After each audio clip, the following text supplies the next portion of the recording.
Bom sábado, tudo bem com vocês? Bom, para mim é um prazer estar aqui, uma alegria estar com vocês essa manhã, compartilhando a palavra de Deus.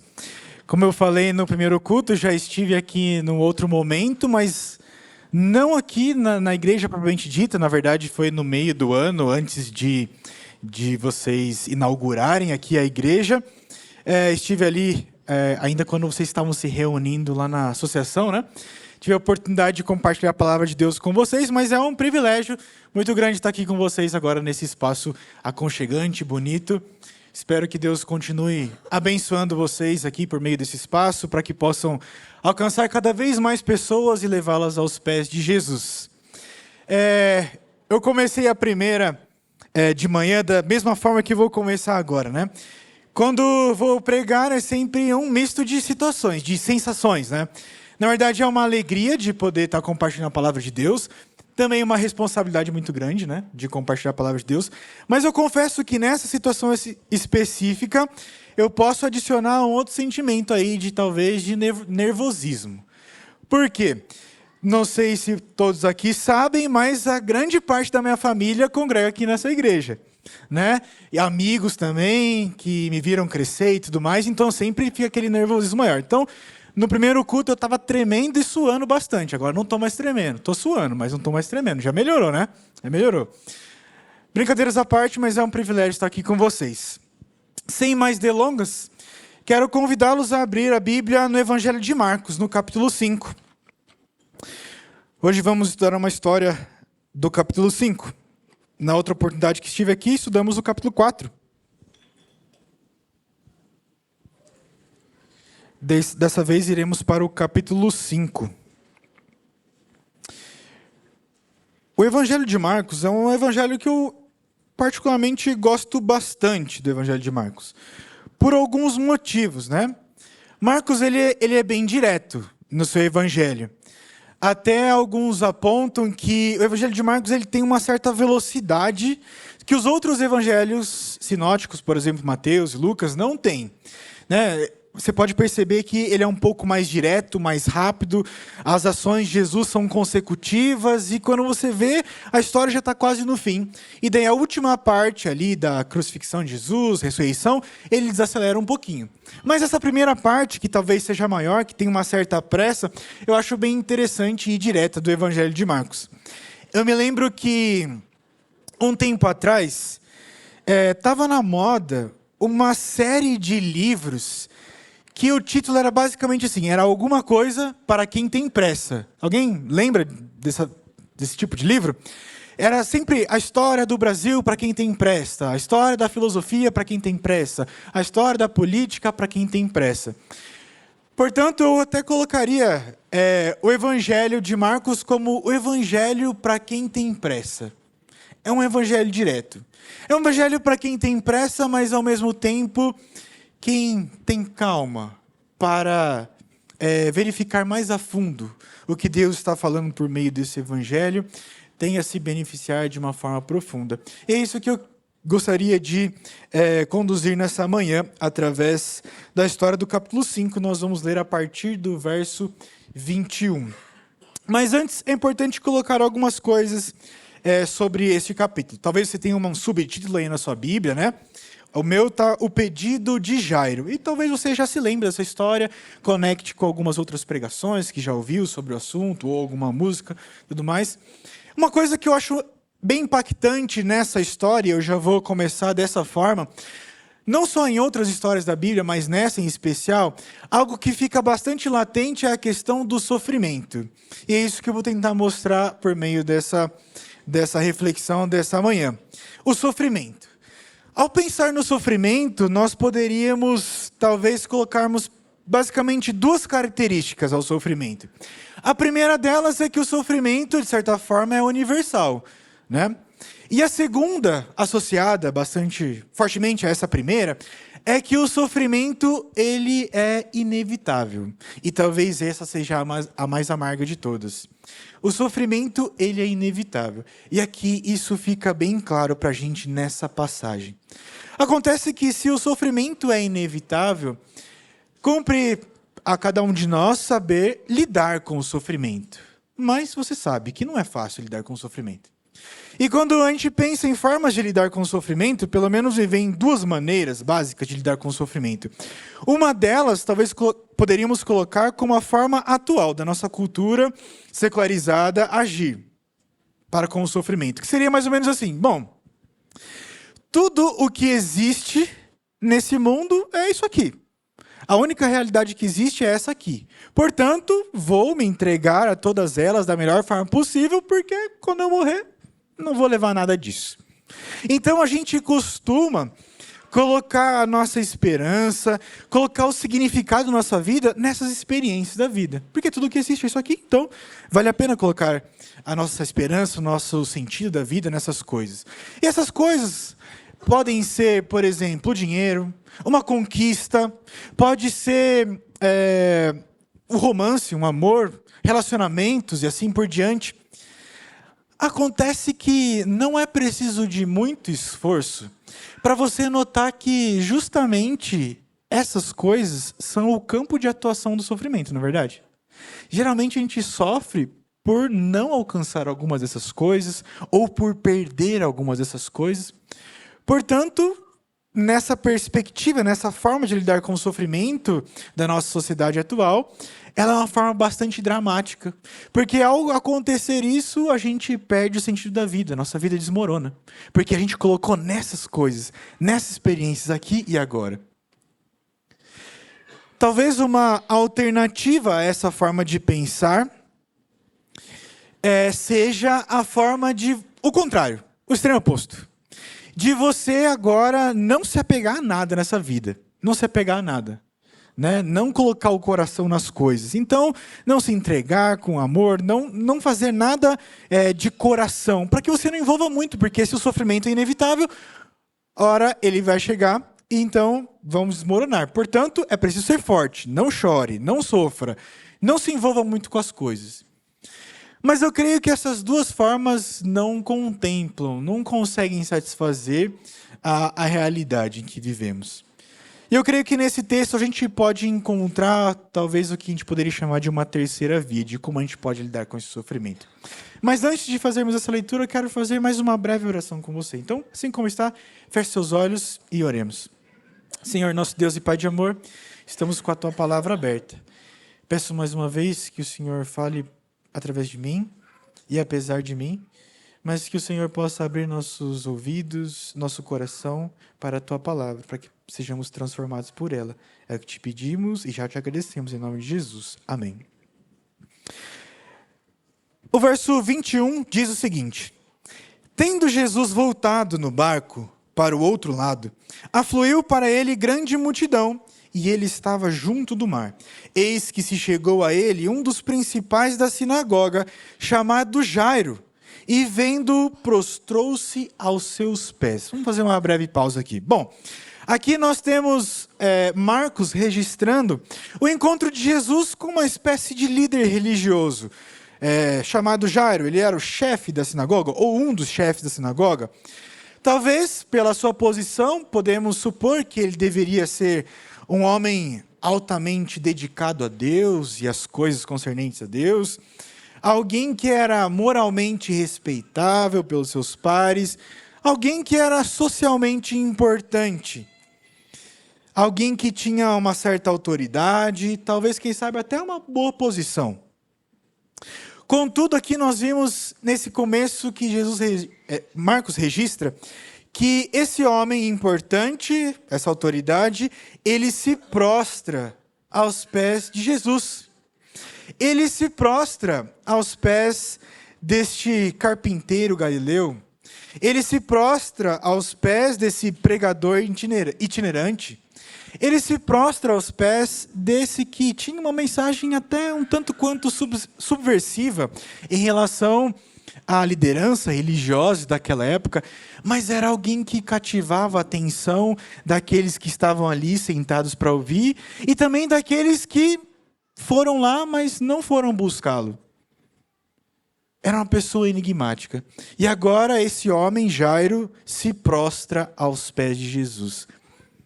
Interessante, né? Essa palavra esse verbo prostrar sempre é usado na Bíblia no sentido de uma reverência, seja a Deus ou seja a um líder, alguém que é maior, precisa de uma certa, ou necessita, né, de um tratamento diferente.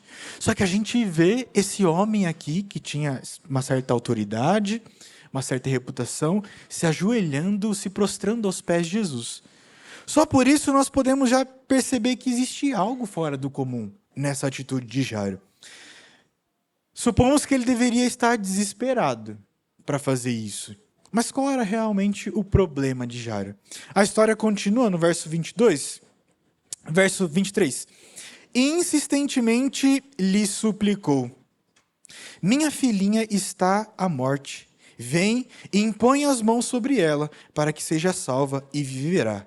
E Jesus foi com ele.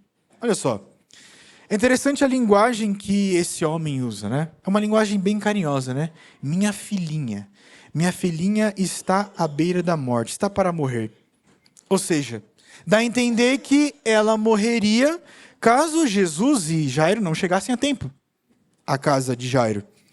Diante disso, dá para a gente tentar imaginar, embora o texto não deixe isso exposto tão claramente para a gente, mas dá para tentar imaginar o que se passava na cabeça de Jairo. Talvez Jairo aqui estivesse bastante agitado pela situação, tudo que estava envolvido aqui. Agora ele vê a possibilidade favorável para a resolução do seu problema, porque ele encontra Jesus, ele faz um pedido e Jesus atende o pedido. Jesus o acompanha. Então essa agitação parece que aumenta com essa possibilidade de uma mudança no seu problema, uma resolução do seu problema. Mas talvez também ele tivesse com um certo medinho, assim, uma certa ansiedade. Porque o grande temor é que eles não chegassem a tempo. Que Jesus não chegasse a tempo de restaurar a saúde da sua filhinha que estava à beira da morte. Então, diante de toda essa possível agitação de Jairo, a história continua. Verso 24, grande multidão o seguia, comprimindo. Verso 25. Aconteceu que certa mulher, que havia 12 anos vinha sofrido de uma hemorragia e muito padecera à mão de vários médicos, tendo despendido tudo quanto possuía, sem contudo nada aproveitar, antes pelo contrário, indo a pior. Tendo ouvido a fama de Jesus, vindo por trás dele, por entre a multidão, tocou-lhe a veste. Porque dizia, se eu apenas lhe tocar as vestes, ficarei curada. E logo se lhe estancou a hemorragia, e sentiu no corpo estar curada do seu flagelo. Jesus, reconhecendo imediatamente que dele saíra poder, virando-se no meio da multidão, perguntou, quem me tocou nas vestes? Responderam-lhe seus discípulos, vês que a multidão te aperta e dizes, quem me tocou? Ele, porém, olhava ao redor para ver quem fizera isto. Então a mulher, atemorizada e tremendo, cônscia do que nela se operara, veio, prostrou-se diante dele e declarou-lhe toda a verdade. E ele lhe disse, filha, a tua fé te salvou, vai-te em paz e fica livre do teu mal. Esse momento da história guarda algumas coisas curiosas. A começar, porque a história diz que essa mulher já vinha sofrendo há 12 anos, mas o interessante é que aqui a narrativa dá a entender que ela não estava sofrendo apenas com a sua hemorragia, mas também ela estava sofrendo por anos e anos de tentativas e gastos buscando um tratamento, mas sem êxito. Portanto, o sofrimento dela não era somente pela doença em si, mas pelas tentativas que fez sem sucesso. Ela havia esgotado todas as alternativas. E talvez isso demonstre para a gente de maneira clara o porquê ela fez aquilo. Uma loucura para aquela época ela fazer aquilo. Uma mulher com um fluxo de sangue, tocar naquele monte de pessoas ali e chegar até Jesus e tocar nas suas vestes. Mas o mais interessante para mim nessa história é que com toda aquela urgência que a gente viu no começo dessa história, Jesus simplesmente para naquela multidão e pergunta quem me tocou. Quem me tocou? Parece uma pergunta absurda, né? No primeiro culto eu perguntei aqui, imagina só, né? Alguém que vai na 25 de março, em plena véspera de Natal. Você sabe como fica, mais ou menos, né? Muita gente se acotovelando aqui. Eu perguntei quem já fez isso. Só uma corajosa levantou a mão, né, tia Márcia? Só uma corajosa levantou a mão. Mas imagina a situação. Jesus, uma multidão ao redor dele, e o Evangelho de Marcos deixa isso bem claro desde o primeiro capítulo, que Jesus não podia entrar em nenhuma cidade sem ter uma multidão em volta dele. Então imagina só o quanto de pessoas, talvez aquelas ruas estreitas, apertadas, e aquele monte de pessoas se acotovelando, todo mundo tentando chegar perto de Jesus, tentando saber o que vai acontecer, gritando, falando, e agora Jesus para, peraí, alguém me tocou. Parece óbvio, né? A reação dos discípulos. Peraí, mestre, como assim alguém te tocou? Eu poderia talvez apontar centenas aqui que te tocaram nesse caminho, mas como assim, mestre, alguém te tocou?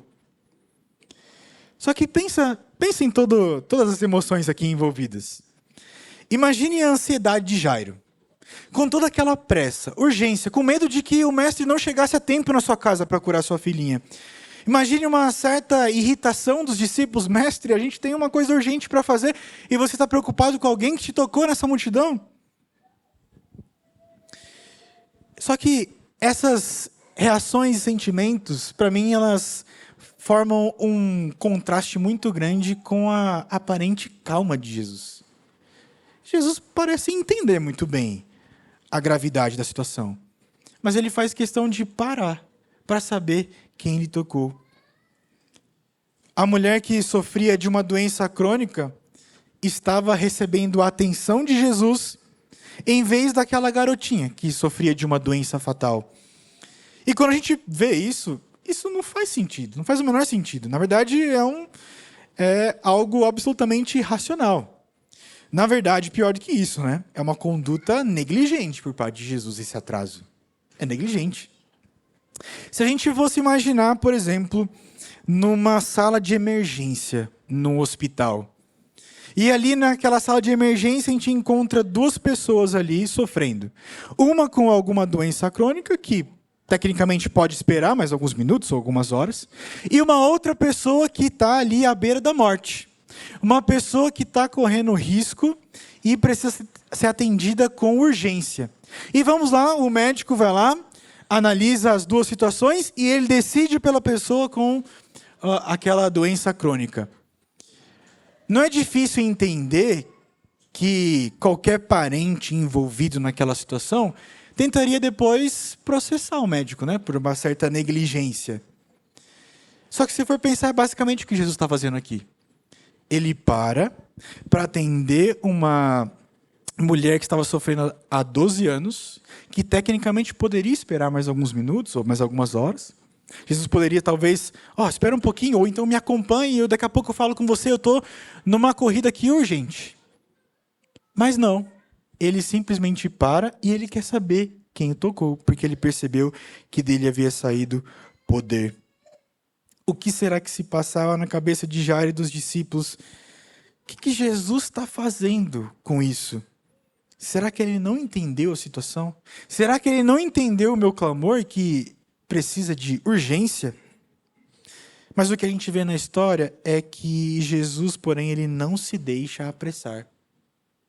Aí a história diz que a mulher se prostra e ela lhe conta toda a verdade. Imagina agora a mulher parando para contar 12 anos de sofrimento.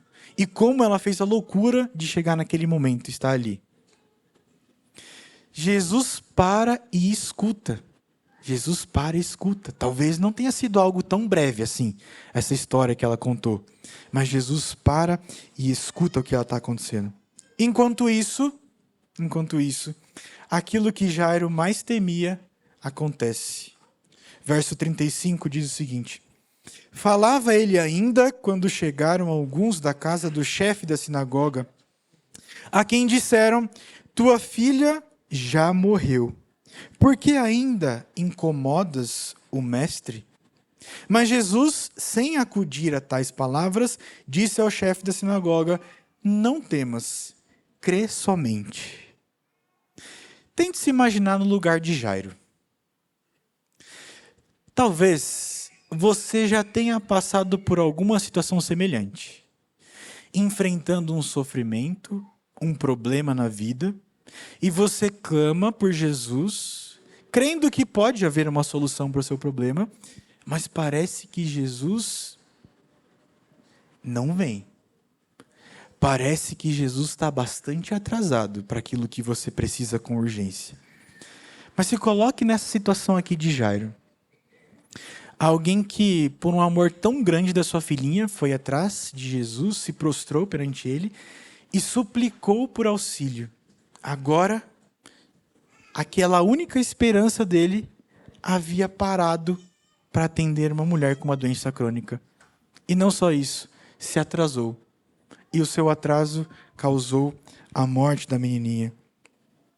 Como que ele deve ter se sentido em relação a Jesus? Ou você, na sua situação, como você se sentiu em relação a Jesus? Quando teve um atraso de Deus para o seu clamor. Mas Jesus vira para Jairo e diz: Jairo, não temas, crê somente. Em outras palavras, em essência, o que Jesus está dizendo é: Jairo, confie em mim, seja paciente. Não há necessidade de pressa. Eu tenho um plano. Confie em mim, eu tenho um plano. É interessante quando a gente vai analisar essa questão de o tempo certo para as coisas. É fácil a gente entender que cada cultura tem uma noção diferente sobre o que é o tempo certo, uma noção de tempo, né? A gente pode tratar daqueles clichês mais básicos, né? É comum a gente falar, né, que o brasileiro tem um certo problema, né, com horários. Obviamente, não se aplica a todos, mas é o estereótipo, né, do brasileiro. Vamos supor que tem uma reunião, algum encontro marcado às 9 horas. Geralmente o brasileiro chega a que horas, mais ou menos? 9h10, 9h20, 9h30, né? Teve alguns que até falam, a gente sai de casa às 9, né? Em contrapartida, também, olhando pelo lado do estereótipo, né, é comum que a gente entenda os ingleses, né, como pessoas bem pontuais, rígidas, assim por diante, né? Então, marcou 9 horas, é 9 horas. Não tem conversa. Marcou 9 horas, é 9 horas. Não é difícil entender, né, que cada um tem uma noção de tempo certo de maneira diferente. Então, de certa forma, o tempo certo ele é relativo. Ele é relativo. Dependendo da cultura, dependendo da sua criação, o tempo certo é relativo. Todos têm uma noção de que esse é o momento certo e não aquele, e assim por diante. A questão que é o seguinte, né? A noção de Deus sobre o tempo nos deixa perplexos, porque não importa a cultura que você pertence. Não importa, né? As ações de Deus dificilmente acontecem de acordo com a agenda que nós estipulamos para Ele. Portanto, a noção de tempo de Deus sempre vai nos deixar de forma perplexa. Sempre, sempre. A gente vai, talvez, sempre ter aquela coisinha, mas eu acho que dessa maneira seria melhor, ou nesse tempo seria melhor e não naquele outro. Mas Jesus vira para Jairo e fala: Jairo, eu sei que você acha que o seu tempo é melhor, mas calma. Eu tenho um plano. Não temas. Crê somente. Confie em mim. E para o leitor atento, que veio aqui do capítulo 4 de Marcos, veio aqui daquela cena, grande cena, do momento da tempestade, que Jesus acalma aquela tempestade. Você lembra dessa história? Jesus está no barco, a tempestade está quase naufragando o barco, afundando o barco, os discípulos estão com medo de morrer e Jesus está como? Dormindo. Uma situação até certo ponto análoga a essa. Jesus está dormindo e os discípulos acordam, Jesus fala: mestre, o senhor não se importa com a gente? Não se importa que pereçamos? E Jesus olha para eles e fala assim: mas aonde está a fé de vocês? E ele vira para o mar com toda a calma do mundo e fala: acalme-se, aquiete-se, e o mar calma.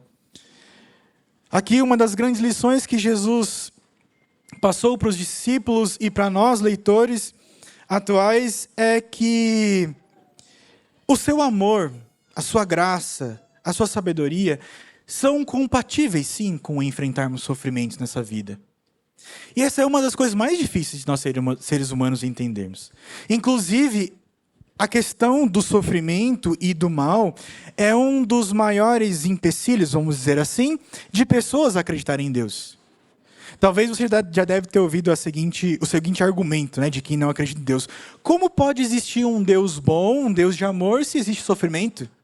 Se pessoas boas sofrem coisas ruins, pessoas boas morrem. Esse é um grande dilema da humanidade. Portanto, o que Jesus estava dizendo naquela situação e nessa aqui também é: o meu amor, a minha sabedoria, a minha graça são compatíveis com eventualmente vocês passarem por sofrimentos. O sofrimento na sua vida não significa que eu não te amo ou que eu não estou atento às suas urgências.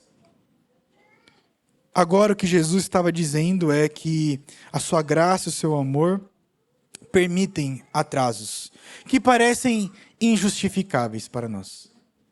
A graça e o amor de Deus permitem atrasos que parecem injustificáveis para nós. A grande questão é que, quando nós tentamos impor a Deus a nossa noção de tempo certo, aí nós teremos problema para nos sentirmos amados por Ele. A gente geralmente tem essa dificuldade de se entender amado por Deus, porque a gente tenta impor nossa noção de tempo para Deus. As nossas expectativas sobre o que é o tempo certo sobrepõem a vontade de Deus. Aqui está o grande problema. Mas nessa história, que lida bastante com o sofrimento, do que nós realmente precisamos saber do que está acontecendo aqui? Bom, aqui é precisamente por causa do atraso de Jesus que tanto a mulher quanto Jairo saíram com muito mais do que eles haviam pedido. Parece estranho. Mas veja só, preste atenção. Quando você procura a ajuda de Jesus, você tanto dá quanto recebe muito mais do que você pediu. Tanto dá quanto você recebe muito mais do que você pediu. Portanto, seja paciente quando a situação, em geral, não sai do jeito que você esperava. Seja paciente. Mas vamos finalizar a história. E eu quero ler mais uma vez os versos finais. Verso 39. Ao entrar, lhes disse: por que estáis em alvoroço e chorais? A criança não está morta. Ao contrário, dorme. E riram-se dele. Tendo ele, porém, mandado sair a todos, tomou o pai e a mãe da criança e os que vieram com ele e entrou onde ela estava. Tomando-a pela mão, disse: Talitá cumi, que quer dizer: menina, eu te mando, levanta-te. Imediatamente a menina se levantou e pôs-se a andar, pois tinha 12 anos. Então ficaram todos sobremaneira admirados. Mas Jesus ordenou-lhes expressamente que ninguém o soubesse e mandou que dessem de comer à menina. Aqui também possui algumas coisas interessantes. Marcos ele dá um detalhe para a gente que parece aleatório no texto, mas nos ajuda a entender a gravidade do que estava acontecendo. Aqui ele reserva para o finalzinho do texto em dizer que a menina tinha 12 anos. Olha só. Isso forma um direto contraste com a mulher, que já havia sofrido há 12 anos. Portanto, aquela mulher com fluxo de sangue estava sofrendo o tanto que aquela menina tinha de vida, tinha de saúde, tinha da companhia dos seus pais. E Marcos reserva isso para o final. Mas é óbvio, né? A gente chega aqui e os discípulos, aqueles que estão ao redor, na casa, ficam espantados com o que acontece ali. Primeiro riem de Jesus e depois ficam espantados com o que acontece. Jairo, ele havia procurado Jesus para uma cura, certo? E não para uma ressurreição. Mas quando nós vamos até Jesus em busca de ajuda, nós recebemos dele bem mais do que esperamos. Todavia, quando vamos até Jesus em busca de ajuda, também acabamos dando a ele mais do que esperávamos a princípio. Perceba o que acontece com Jairo nessa história. Jairo foi até Jesus com a ideia de que talvez ele teria que confiar em Jesus apenas naquele curto trajeto até a casa dele, sabendo que quando Jesus chegasse ali, ele iria resolver. Portanto, talvez a fé dele fosse para aquele momento ali específico, ele teria que confiar em Jesus naquele momento, a menos que Jesus não chegasse a tempo. Mas o que Jesus exige de Jairo é muito mais do que talvez ele havia se preparado para esse pedido de Jesus. Depois que a menina morreu, por causa da aparente negligência do grande médico, Jesus olhou diretamente nos olhos de Jairo e disse: confie em mim, Jairo, eu tenho um plano, confie em mim. Ora, isso era um teste de fé maior do que qualquer coisa que Jairo pudesse antecipar. Portanto, Jairo, nessa história, ele também entrega muito mais do que aquilo que tinha preparado. Mas veja, por exemplo, também a história da mulher aqui, que fora curada por Jesus, a mulher enferma. Ela buscava Jesus para ser curada, mas dava a entender que ela queria apenas um toque nas vestes de Jesus e ir embora. Até porque ela sofria de uma hemorragia, e se você levar em consideração as leis rituais, né, daquela época, que falavam sobre pureza e impureza, o fluxo de sangue era algo semelhante à lepra. Alguém que tocasse alguém leproso, alguém com fluxo de sangue, ficaria igualmente impuro. Incapaz de poder servir no templo, de adorar a Deus, ali no tabernáculo e assim por diante. Só que olha só o que essa mulher faz. Ela entra numa multidão e ela toca numa centena de pessoas até chegar até Jesus. Então, para ela, se expor naquela situação era quase uma sentença de morte. Porque ela estava declarando abertamente que ela acabara de deixar impuros todos aqueles que estavam ali, inclusive tocado no grande mestre. Então ela faz ali, toca Jesus nas vestes e talvez ela quisesse apenas passar desapercebida, tocar e ir embora curada, tranquilo e assim por diante. Foi embora, acabou.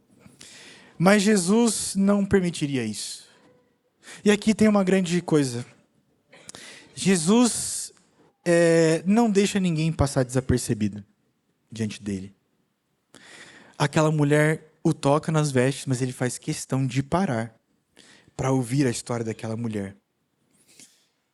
E a história, o ápice da história da mulher diz que Jesus vira para ela e chama ela de filha.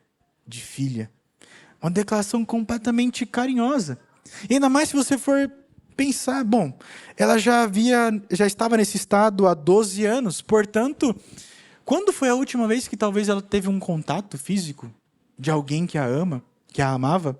Quando ela ouviu palavras bonitas de alguém próximo? Quando? Talvez ela tivera que morar isolada, fora da cidade. Não sabemos muito bem a história dela. Mas imagina para ela agora, tendo aquele que a curou virando para ela e falando: filha, filha, a tua fé te salvou. Ela se prostra diante de Jesus.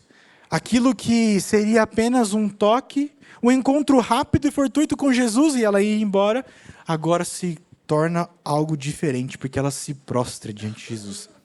Ela reconhece Jesus como uma majestade. Ela reconhece Jesus como aquele grande médico que a havia curado. Portanto, se você for até Jesus, ele pode lhe pedir bem mais do que a princípio você havia planejado. Mas ele também pode lhe dar infinitamente mais do que você jamais ousaria pedir ou sonhar. Portanto, mais uma vez eu repito, o que precisamos realmente saber desse relato? Do ponto de vista de Jairo e dos discípulos, Jesus estava sendo negligente ao deixar aquela garotinha morrer. Enquanto tratava da mulher que sofria de uma doença crônica, mas nós que lemos a história até o final, sabemos de algo que eles não sabiam. E para Jesus, não há diferença entre curar alguém de uma febre e ressuscitar, porque ele tem poder sobre a morte. E ele transformou não só a vida de Jairo e da sua família, mas também como a vida daquela mulher. E com certeza impactou aqueles que estavam ao redor, entendendo toda aquela situação. Jesus chega até aquela menininha que estava morta, mas para Jesus a morte é como um sono. E ele agora pega na mão daquela menina e diz palavras de ternura como uma mãe diria para a sua filhinha numa manhã de sábado: filhinha, acorda. Talitá cumi significa justamente isso. Filhinha, criança, é um termo bastante carinhoso para se chamar uma criança. Levanta. Filhinha, levanta. Ele toca nas mãos e a menina levanta. Que grande dia foi para Jairo, para aquela mulher do fluxo de sangue, para os discípulos, para todos que estavam ao redor. Aos olhos de todos aqueles que estavam ali na situação, Jesus estava se atrasando por um motivo bem fútil. Mas eles não tinham conhecimento de todos os fatos, de toda a história completa. Nós temos esse privilégio aqui. Nós temos. E assim, sempre que Deus parece estar atrasando, injustificadamente, sua ação, sua graça, e sendo negligente na sua vida, é porque existe algumas informações cruciais que talvez não possuímos agora. Existe alguma variável essencial que está fora do nosso conhecimento. Está fora do nosso conhecimento. Por isso a nossa perspectiva de um atraso.